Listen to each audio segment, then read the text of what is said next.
these are my top tips for A-level exam paper 2 part B, which depending on which text your teacher is doing will be should be for us on Jez Butterworth's Jerusalem, a modern play. The picture you can see here is Mark Rylance, who opened the play in the UK playing the key role of Johnny Rooster Byron and won quite a few theatre awards for his performance. You might also know Mark Rylance from playing the spy in Bridge of Spies, the Russian spy in Bridge of Spies, completely different character to this one, and he also voices the BFG from Roald Dahl's film. Okay, so this is the second half of paper 2. It's worth 16%. The whole paper is worth 32%. All the texts in your exams are worth 16%, even if it's divided by 2 across a whole paper. It's a 2-hour paper, so you've got an hour to do Jerusalem. For this text, because we're not comparing to another text, you are looking at critical analysis, vocabulary and context, so just AO1, AO2 and AO3 for Jerusalem. Okie dokie. Right, so this is what an exam style question would look like.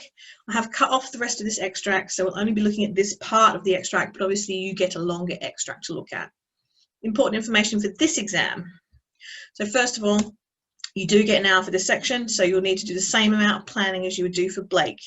So the more time you spend annotating and thinking, the better your essay will be. Right.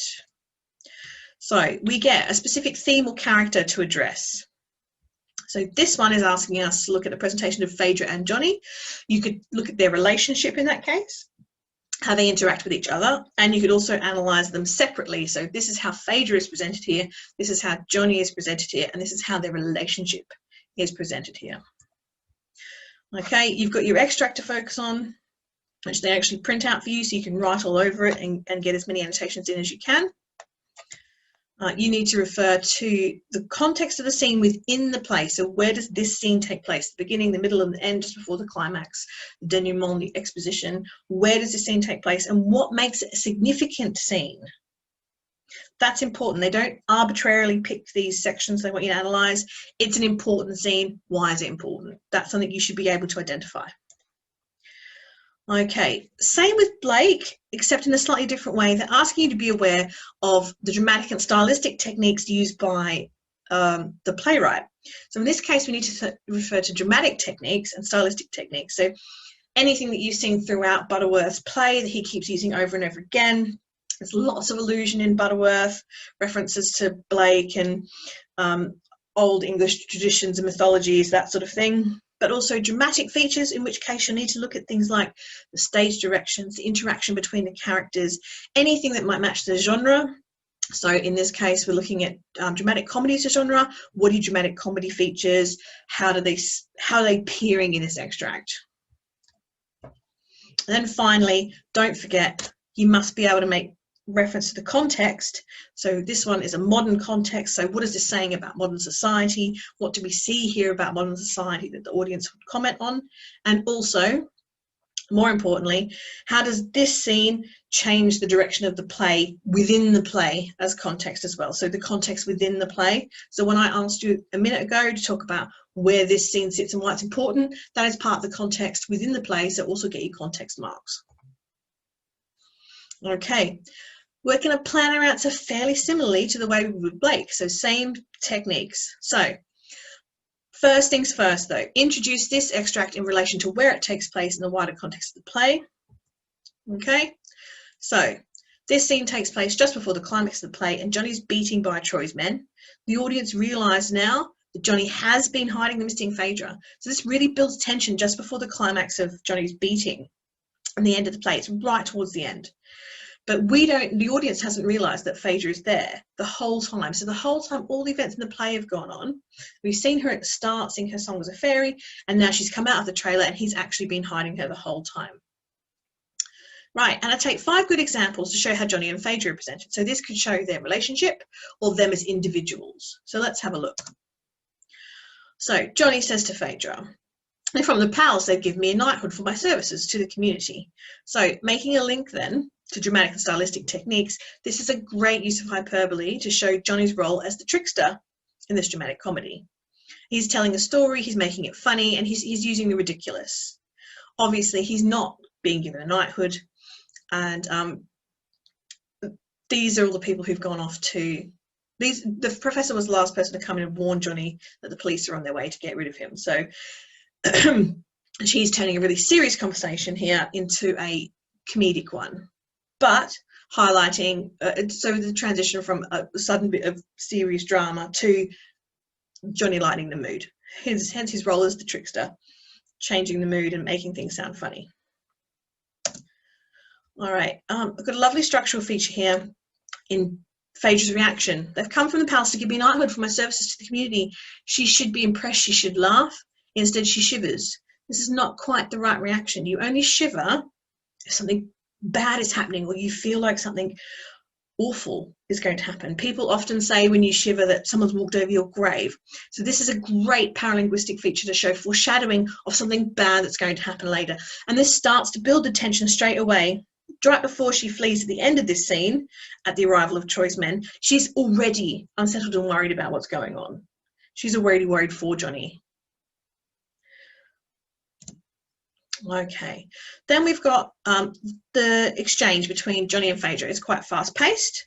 It's very much a two-way conversation, back and forth, but Phaedra repeatedly uses lots of interrogatives, which actually show her a surprising power over Johnny in this scene, who, despite the fact that he's older and the main character, and the whole play is about him, he just gives in to everything she says all the way through, and it really shows a quite different side to his personality. Again, you could link this to the idea of the trickster. Phaedra doesn't see him the way everybody else does, and I think that's partly because he's been protecting her, but not taking advantage, which for her, in her situation, from what we can glean from the rest of the play, would be quite a surprising thing for an older man. Okay, so lots of single word sentences, lots of interrogatives used in an imperative way. When? How? And he keeps her calm. He doesn't accentuate anything. He carries on with the old-fashioned speak. Things like a boy passed by this way on his way to Chippenham.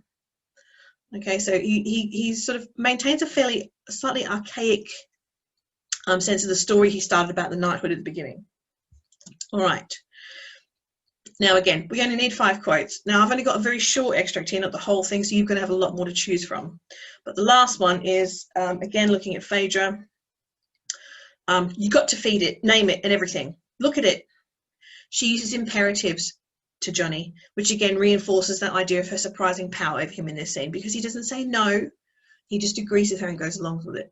Almost like he's extending that protecting vibe. He doesn't want to upset her, he continues to protect her. She's clearly agitated at this point, judging by the questioning, so he's trying to keep her calm and safe, which is what he's been doing for the whole course of the play. Okay. So once you've found your quotes that show something about Johnny, something about Phaedra, and maybe something about their relationship, obviously if you've got 2 characters interacting in a dialogue and there's no other characters around, this is going to really show their relationship. So you can comment on how each quote builds on their relationship and shows examples of it, things like that. But you might also get questions about how the theme of such and such is developed. Often we get asked about the theme of violence, theme of conflict, those things in these plays. Sometimes you might get asked to look at the setting, how the setting creates the atmosphere, but not so much in this one because the stage directions are fairly minimal. Okay, so annotate your 5 points. Write a list of other points in the play where we see similar behaviour. So part of the context mark you can get here is making links to other points in the play where we've seen this behaviour. So if we have a think about Johnny being the trickster, we can give lots of examples of when Johnny tells a story of his experience with girls aloud at the beginning of the play, for example, making Ginger drop the Mars bar he's been given because he thinks it's been used in lewd acts, even though it's impossible that Johnny was in his trailer with girls aloud. Ginger dropping the Mars bar at the beginning makes it seem like he must somehow believe him on some level. Okay, and make links to the dramatic and stylistic techniques. So the referencing in blue here to the trickster's dramatic comedy, the new side of his personality being shown just to Phaedra, not to anybody else, really does build that relationship and show the depth of Johnny's character throughout the play. All right, now the reason I've said 5 features is because we're only going to be using the single paragraphing box, and the more detailed annotations are, the better planned your essay will be. The more links you can make to other parts of the play or the context of the time, what it talks about, what it shows about society and expectations, then that's where you're going to be headed. So we want at least 5 good quotes here. Obviously start with your best quote, save your least strong quote for last, just in case you don't make it. But if you do a good plan, you spend a good 10 minutes on it, 50 minutes of writing should go fairly quickly. Okay, so we're looking at 5 features of dramatic comedy. Make sure you make that link to the genre and the mode, because it's a comedy and it's a performance. They show how Johnny and Phaedra presented this extract. Comment on both characters and their relationship here, but you might be asked to comment on a theme instead. Right, if you've nailed all of those, what you might want to do is have a look at this exemplar. So here is one. You can pause the video and have a go at this question, okay? And look at this extract, which is a bit longer. Again, plan in detail, stick to it, have a good go. Make sure that your plan is detailed so that when you come to write, you're adding to stuff you've already thought of, and that means your paragraphs will be much more detailed and much more effective. Good luck with that one.